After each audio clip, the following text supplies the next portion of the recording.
چایی رو دم کردم و رفتم توی باغ.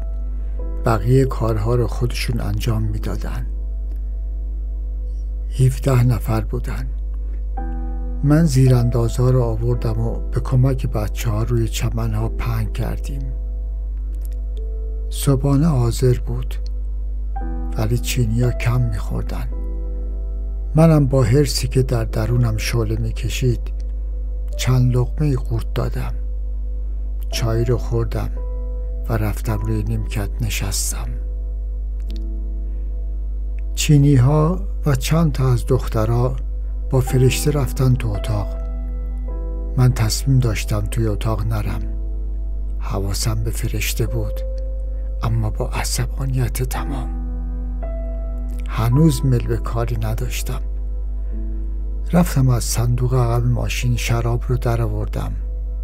چند قلاب خوردم و گذاشتم سر جاش. جام هنوز روی نیمکت بود. هوا ابری شد. خورشید گاهی دل گرفته و کمجان ابرها را کنار میزد و به باغ سرک میکشید.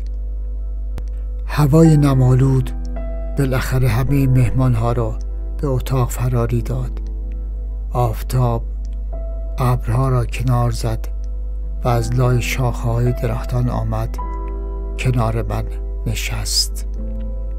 ابر با غم دل من میگریست.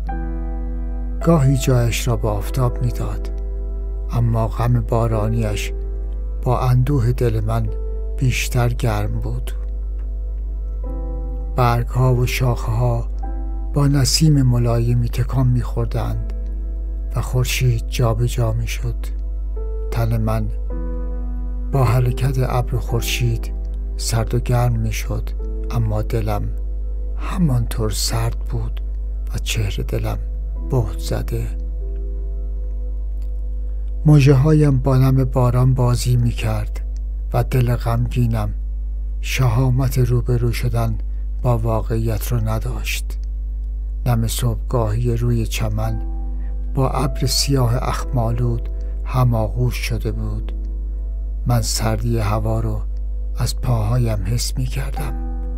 حرص دندانهایم را می‌جوید و شانه‌هایم با حقیق ابر تکان می‌خورد. استخوان‌های سینم با حرص خوردن من شرخ شرخ صدا می‌کرد. صدای دلم را می‌شنیدم. توی باطلاق افتاده بود و داشت خفه می‌شد.